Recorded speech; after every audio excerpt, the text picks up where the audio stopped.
Olá, tudo bem? Como vão vocês? Estudando bastante? Lembrem-se que estudar não é só avaliar a aula, mas sim revisar aulas anteriores, conectar conhecimentos, conectar aquele conhecimento daquela aula com temas e aulas anteriores, tá? Isso é extremamente importante, fazer esse link, fazer essa conexão para consolidar conhecimento e assim não levar dúvidas sobre conceitos e sobre definições e sobre aplicações de conteúdos, tá? Porque sabemos que nosso conhecimento não é formado por uma cadeia linear, e sim por uma multiplicidade de fatores. Ok? Então vamos para a nossa aula de ecologia hoje, né? Origem da vida. Como será que surgiu a vida? Para os biólogos, para os botânicos, para os religiosos, para os filósofos. Existem várias origens ou várias teorias sobre a origem da vida. Nós vamos falar aqui algumas delas, respeitando todas elas, porque depende da convicção, depende da religião, depende dos valores de cada pessoa, né? Mas também neste nosso caso, né, que é um curso específico para os exames de qualificação para a entrada em universidades, nós devemos seguir um programa e o programa aceita uma determinada origem, uma determinada teoria sobre a origem da vida, né? Então vamos lá ver as origens. Nós primeiro passamos pela origem criacionista, né? Onde Deus criou todo o universo, né?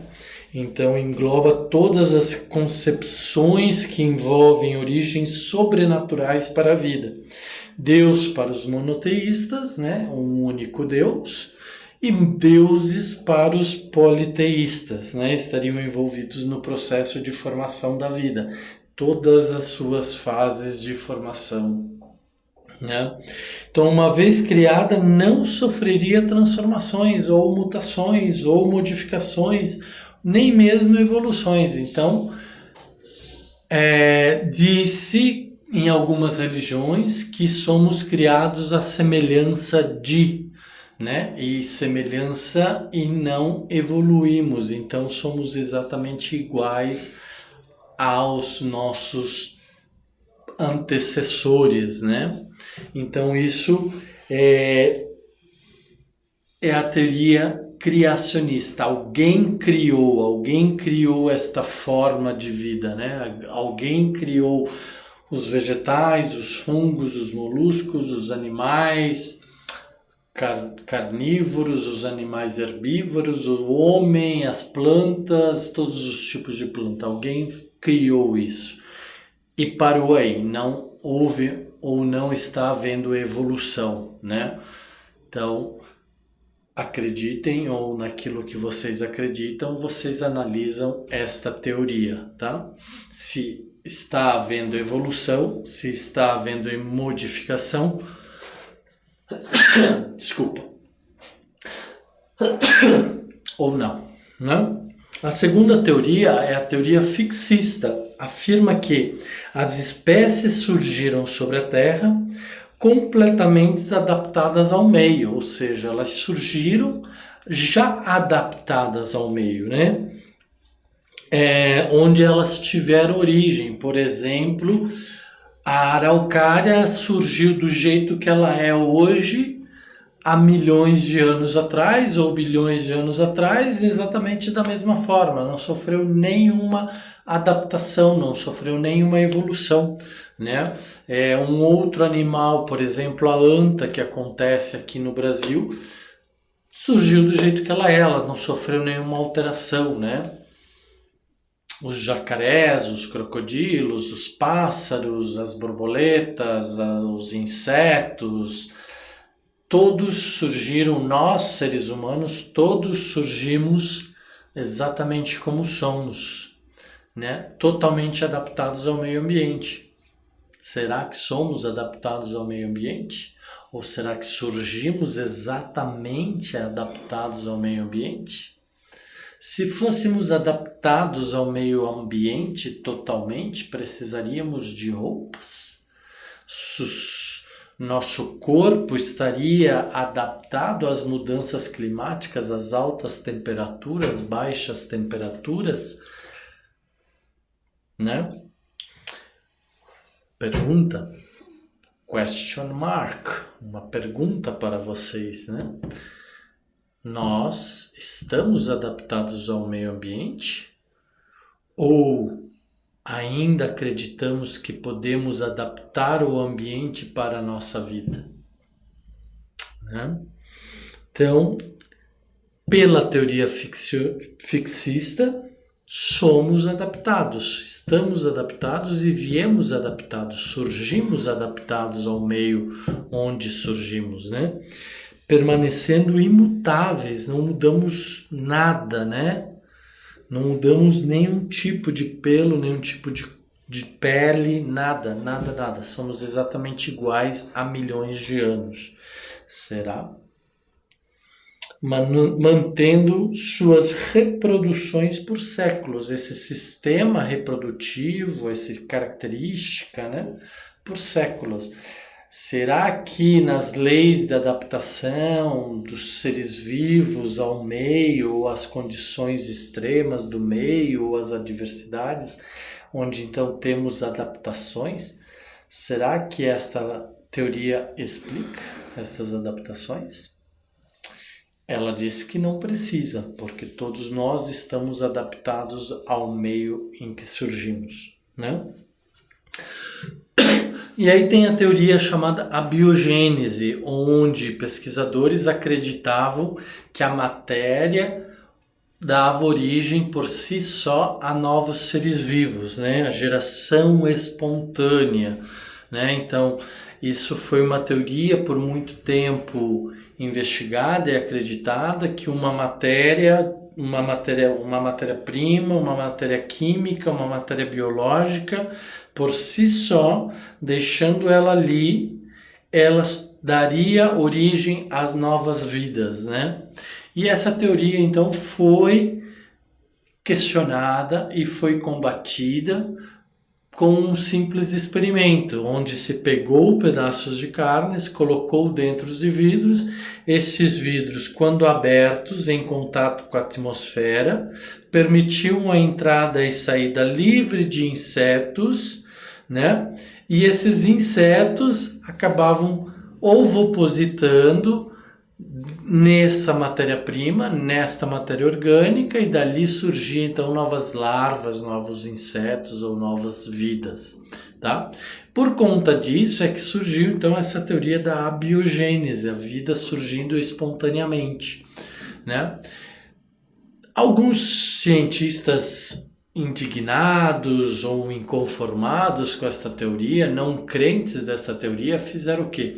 Pegaram um vidro, este mesmo vidro, colocaram um pedaço de carne e o tamparam com uma tela, onde a carne continuava respirando, mas impedia que insetos, minúsculos insetos, entrassem no pote e contaminassem aquele pedaço de carne. O resultado, passado vários dias, passado um período, nenhum tipo de vida surgiu daí, né? Então, assim se colocou em xeque e se desacreditou esta teoria. A teoria é muito forte e acreditada por grandes pensadores como Aristóteles, Van Helmont, Newton, Harvey, Descartes e John Needham, né? Então, era uma teoria muito forte, muito vigente, acreditada por muito tempo, né? E depois com esses experimentos, onde se impedia então o contato de agentes decompositores, indivíduos decompositores, insetos decompositores, se provou que a vida não surgia espontaneamente, não havia geração espontânea, né? E em contrapartida, a biogênese, né? um ser vivo surge somente a partir de outro ser vivo. Então, um ser vivo só vai surgir a partir de outro ser vivo. É o caso dos ciclos de vida que a gente já falou aqui, já comentou aqui, que quando nós morremos, agentes decompositores, por exemplo, bactérias e fungos, começam a comer, se alimentar do nosso organismo e vão se reproduzindo e produzindo a sua vida. Então, a vida de um ser vivo está intrinsecamente ligada à de outro ser vivo, tá? E isso foi defendida por Francisco Redi Lázaro Spallanzani e Louis Pasteur. Então, o que eles fizeram? Eles fizeram um teste onde eles colocaram em tubos de ensaios um caldo sem contaminação, então um caldo rico em nutrientes, mas sem contato da atmosfera e sem, então, contaminação de micro-organismos ou de organismos. No final do experimento, se percebeu que não surgiu a vida, né? Em comparação, quando estes tubos de ensaio eram colocados em contato com a atmosfera, permitindo a entrada e saídas de outros agentes orgânicos, né? Outros seres orgânicos, surgiu então uma nova forma de vida, ou novas formas de vida, tá? Essa era a teoria da biogênese. Então, um ser vivo surge a partir de outro ser vivo. Do tipo assim, eu estou aqui preso ou mantido nesse espaço, né? E surgirá então um macaco a partir de mim, ou um vírus, ou uma bactéria, né? Pode ser que sim, pode ser que na minha decomposição surja, se esse ambiente não for asséptico, se não for esterilizado, haverão micro-organismos aqui que irão decompor meu organismo, meu corpo, e aí darão origem a novos seres vivos, tá? Entretanto, temos também a hipótese autotrófica ou quimioli-autotrófica, né? Os primeiros seres vivos produziram matéria orgânica a partir da energia liberada por reações químicas. Então, surge a vida a partir da possibilidade de dispor a outros seres vivos a energia química derivada dos processos metabólicos, né, das sínteses metabólicas de outros seres orgânicos, seres vivos, né, tá? Como, por exemplo, do ferro, do enxofre na crosta terrestre. Então, na crosta terrestre, a partir de vários efeitos climáticos, descargas elétricas, contato atmosférico, radiações, surge então uma decomposição de um ser transformado em energia a partir de uma reação química, dando origem a novos seres, como é, por exemplo, o exemplo desta sulfato de ferro mais ácido sulfídrico, né? Dando sulfito ferroso mais hidrogênio mais energia. Tá? Então, esse processo gerava energia que dava, então, origem a novas formas de vida, né? Com o passar do tempo, então, surge a hipótese da panspermia, né? Panspermia, desculpa, tá faltando um N aqui, panspermia, ou cosmogênese, né?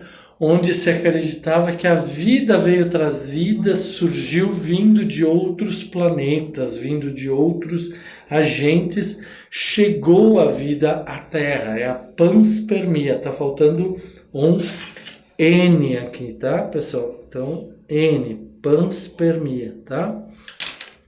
A vida se originou de outras partes do universo, extraterrestres chegaram à Terra e se desenvolveram. Então, chegaram não extraterrestres na forma humana ou daqueles filmes de ficção.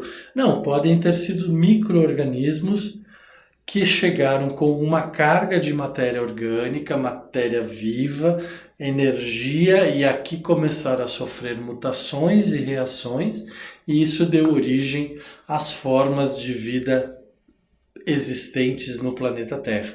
Mas isso tudo se deu e se deve à vinda de um outro ser, de um outro espaço, de um outro planeta sideral.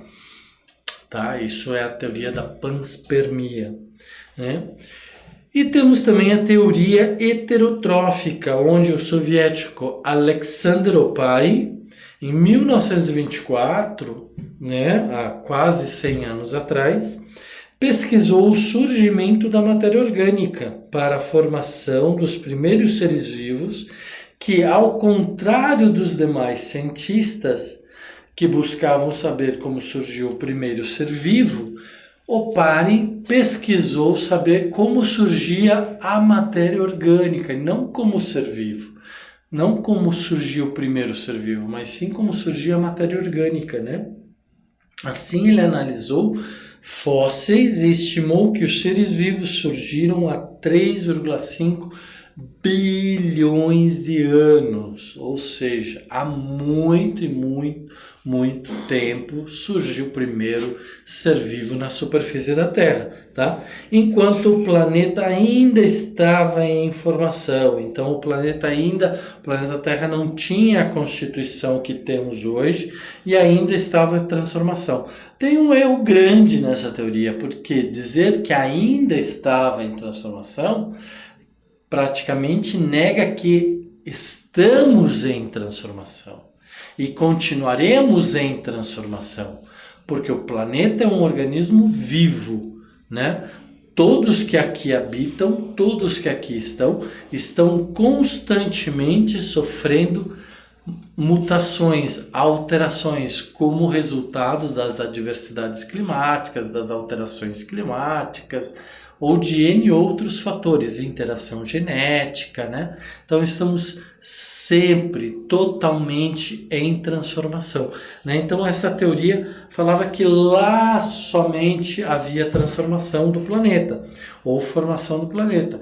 E mentira, não é verdade totalmente, porque nós continuamente estamos em processo de transformação e formação, tá? A atmosfera primitiva, vamos entender então essa teoria heterotrófica. A atmosfera primitiva era formada por amônia, metano, hidrogênio e vapor da água. Eram só esses 4 gases componentes da atmosfera primitiva, né? Amônia, metano, hidrogênio e vapor da água. Percebam que não existe oxigênio na forma difusa de gás, tá? O oxigênio só surgiu a partir do aparecimento dos seres vivos fotossintetizantes, né? Que a gente já sabe, tira CO2 mais água, gera glucose mais água mais energia, né? Certo? Então, esse é o processo de fotossíntese, né? Gerando, então, começou a produzir, então, oxigênio que foi liberado para a atmosfera, tá? Mas isso foi vários milhões de anos após a vida ter surgido na Terra. Então significa dizer o quê? Que os primeiros seres vivos que surgiram na Terra eram anaeróbicos, não precisavam de oxigênio, ou não tinham essa grande demanda de oxigênio, né? Tá? Devido então à ausência de oxigênio, também não havia ozônio. O ozônio é o quê? O3, né? 3 átomos de oxigênio. Então, como não havia oxigênio na atmosfera, não havia oxigênio disponível na biosfera ou em todas as esferas ambientais, não havia ozônio, que é derivado do oxigênio, né? Tá? Que já falamos sobre isso, a camada de ozônio ajuda ou impede que os raios ultravioletas cheguem até a superfície terrestre e provoquem mais aquecimento, mais perturbações ambientais, mais mudanças climáticas, muitas outras desordens nesse equilíbrio aparente do planeta Terra, né? tá? Então chegaram livremente à superfície da Terra. Então, chegando aí, sofreram transformações, viraram ozônio, e esse ozônio foi para as camadas superiores da atmosfera, a estratosfera, onde ali então exerce um papel de controle de entrada dos raios ultravioleta, né? E também outras situações, outras condicionantes, tá? A rotação naquela época, porque não tinha atmosfera, não tinha camada de ozônio, né? Então vocês sabem que se vocês pegarem uma bola lisa, totalmente lisa, ela vai rodar muito mais rápido do que se vocês pegarem uma bola cheia de rugosidade, deformações, níveis diferentes de resistência. Isso vai gerar uma queda da velocidade. Nesse caso, como não havia atmosfera, a rotação da Terra era mais rápida, né, intensificando as amplitudes térmicas. Então, como a Terra levava menos de 24 horas para fazer a sua rotação em torno de si mesma, né, ela rodava mais, ela rotacionava mais rápido, né, e com isso havia mais, então, influência atmosférica, mudanças atmosféricas e amplitudes térmicas. As amplitudes térmicas entre maior e menor temperatura eram maiores, né? Porque essa mudança era maior e porque nós não tínhamos a camada de ozônio, nós não tínhamos a camada de efeito estufa, né, da atmosfera, que protegia e mantinha o equilíbrio do planeta, né?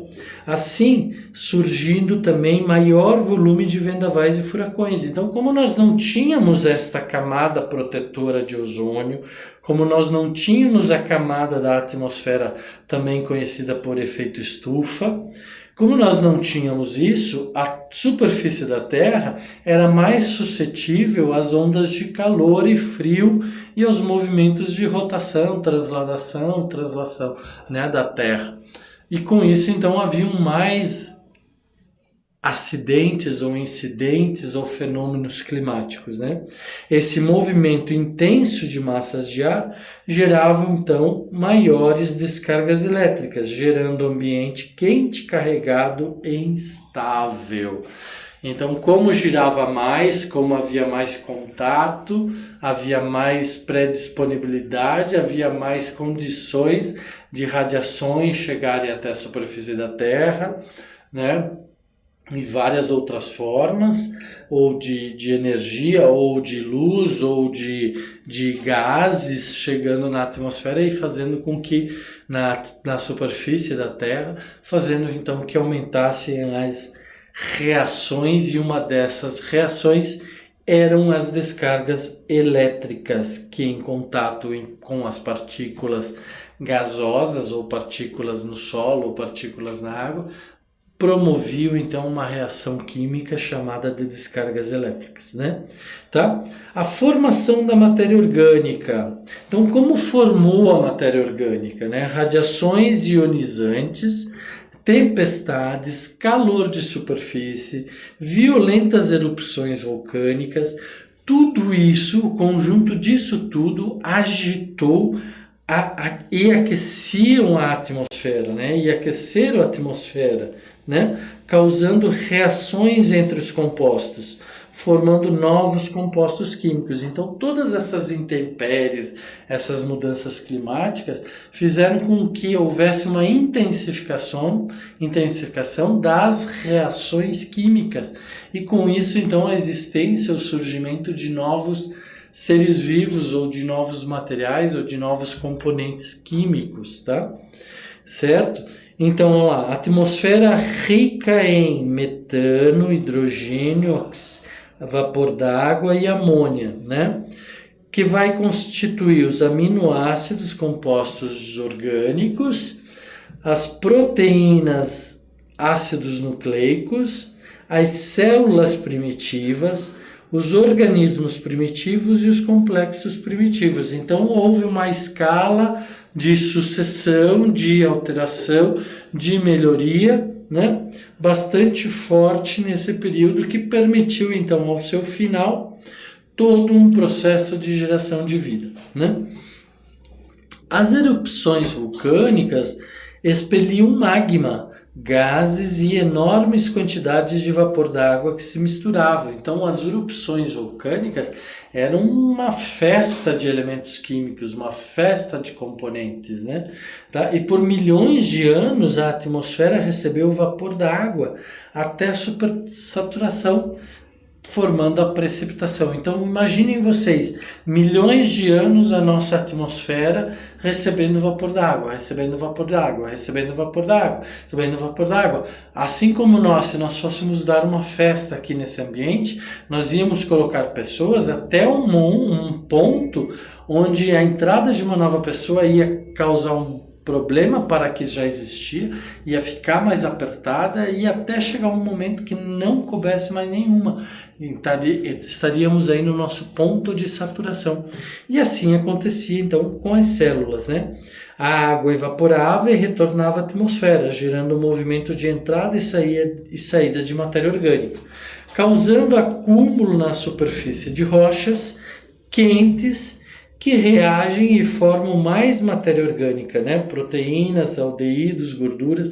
Então existia ali uma condição favorável de matéria orgânica, de água, de calor, e isso tudo gerava reações, e essas reações então foram fazendo com que surgissem novas matérias orgânicas, novos seres orgânicos, né? Proteínas, aldeídos, gorduras que foram constituir os seres orgânicos, os seres vivos. Também surgia nessa mesma época o que eles chamavam de mares primitivos, com o resfriamento das superfícies, né? Lembra na aula passada, ou numa das aulas passadas, que eu falei a questão da mudança climática, do aquecimento global? Se olharmos os ciclos glaciais, tá aí um bom motivo para vocês fazerem uma pesquisa, um bom tema para vocês fazerem as pesquisas. Os ciclos glaciais, olhando para os ciclos glaciais, eles passaram por ciclos de alta temperatura e muito baixa ou extrema baixa temperatura, né? Então, muitos dos autores que renegam a questão do aquecimento global, das mudanças climáticas, é porque eles dizem que na natureza o aquecimento e o resfriamento do planeta, da camada atmosférica, é cíclico, ele vai e ele volta. Tá? Ok? Então surgiram águas nas formas hídricas líquidas, sendo representadas em depressões edáficas, né? Então locais onde havia possibilidade de acúmulo de água, essas águas se acumularam, muitas vezes ali permaneceram, outras vezes infiltraram e foram formar os lençóis subterrâneos, tá? Gerando os primeiros oceanos. Então nessas concavidades ou nessas depressões da superfície ou do solo, houve o acúmulo de água e muitas vezes gerou grandes oceanos ou até mesmo pequenos oceanos. Tá? As chuvas erodiram as rochas e lixiviavam sais minerais, gerando aminoácidos, proteínas e gorduras e matéria orgânica. Né? Então, o poder da chuva erodiu rochas, liberando sais minerais, gerando aminoácidos, ou seja, toda a composição ou a gama de reações promovidas dentro da biosfera pelo incremento da energia. Tá? Assim, os mares recebiam grandes quantidades de matéria orgânica e inorgânica, gerando sopas de matéria orgânica. Então, os mares que aparentemente não tinham vida e não tinham cor, forma, cheiro, sabor, passaram a receber muito desses materiais líquidos, gasosos, sólidos, né? os materiais de excreção, né? E com isso transformaram aquela água em uma grande sopa cheia de material orgânico, né? Cheia de energia. Tá? A próxima teoria fala dos coacervados, que são moléculas proteicas dos mares primitivos, né, que aglomeravam-se formando micelas. Então, lá nos mares primitivos surgiram os coacervados, que eram moléculas proteicas dos mares primitivos, então proteínas de dentro do líquido, onde elas então se aglutinaram, se consolidaram, né, formando o que foi chamado de micelas, grupos amontoados, né, ou os microscópicos de proteínas. Então, esses foram os resultados dessa questão de aglomeração, né, formando micelas nos coacervados. As micelas foram envolvidas por água, formando núcleos proteicos. As gorduras formavam finíssimas camadas ao redor da estrutura, gerando uma unidade estável. Então a gente já viu para que serve aquela fina camada de gordura nas nossas células.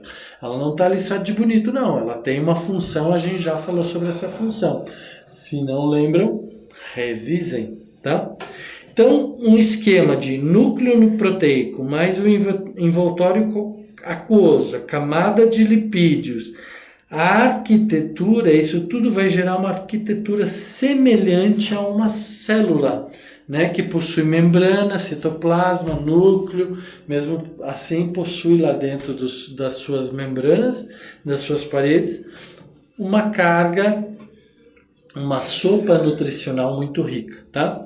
As primeiras formas de vida seriam derivadas de coacervados e extremamente simples e heteróforas, de acordo com o Parin.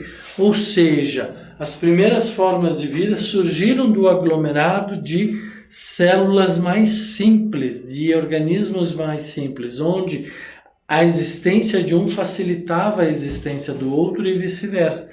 Com isso conseguiram se desenvolver, se consolidar e gerar uma grande base para a recombinação genética mundial, tá? Então olha lá, nós temos a camada de água, nós temos uma partícula de proteína, uma partícula de água e um coacervado complexo, né? Então nós temos moléculas de água, que são essa parte cinza. A parte cinza mais escura seria a película de água úmida e a Czinho, né, a parte mais negra daqui da figura, partículas carregadas, né, de elétrons, radiações, né? Essas películas se quebram, essa célula vai formar um centro nuclear, ou um núcleo, e então gerará novos seres com esta configuração, tá certo? Então, essa foi a análise de Oparin, tá? Que segundo a hipótese heterotrófica, os primeiros seres foram vivos, os primeiros seres vivos fermentavam a matéria orgânica presente no oceano primitivo. Então, toda a matéria orgânica sofria fermentação, ação das bactérias, né? E dos agentes que possibilitavam então a produção de oxigênio e a liberação de outras substâncias. Então isso foi contaminando a atmosfera da Terra com um gás que anteriormente não existia, o gás carbônico. Então a atmosfera foi sendo contaminada por esse balanço negativo que gerava CO2 ou gás carbônico, e isso ia se acumulando na atmosfera. Com a fotossíntese, se tornaria possível o CO2, né? Então, o primeiro elemento que poderia gerar fotossíntese gerou, então, como resultado, ou consumiu CO2, né? Então, permitiu a entrada de CO2 na atmosfera, né? Então, com a fotossíntese se tornaria possível CO2, que poderia ser utilizado como fonte de carbono para a produção de matéria e matéria orgânica, né? Tá? Ok? Então foi essa a situação que levou à formação, ao surgimento da matéria orgânica, que era a grande preocupação. Lembrem, a preocupação não era mais os seres vivos, mas sim como surgiu a matéria orgânica, tá? Então, a fotossíntese permitiu a liberação de outros gases. Os primeiros vegetais fotossintetizantes liberaram o O2, né, liberaram o oxigênio para a atmosfera. Com a liberação desse oxigênio para a atmosfera, começou a haver um acúmulo, um volume muito grande de oxigênio, e isso permitiu que muitas bactérias, líquens e outros organismos tivessem então condições de se desenvolver dessa forma, tá? O oxigênio se acumulou na atmosfera, permitindo a reação aeróbica. Então aqui surgiram e foi evidenciado a importância dos vegetais aeróbicos, né, ou aeróbios, e como eles têm mais correlação com o processo todo. O oxigênio também fez surgir a camada de ozônio. A gente já falou que sem oxigênio não tem camada de ozônio, protegendo a superfície das radiações ultravioleta, né? Então, pessoal, essa é a nossa aula de hoje. Sobre os conceitos, as teorias da origem da vida. Revejam, leiam, estudem especificamente cada um dos seus conceitos, cada um desses conceitos, cada uma das palavras ditas palavras-chave, e entendam todas essas evoluções de teorias, esses processos de mudanças de teoria, como que eles vieram estabelecer o que a gente vai ver lá na frente, a teoria atual sobre a origem de vida. Ok? Fiquem bem, um forte abraço, tudo de bom e até a próxima aula.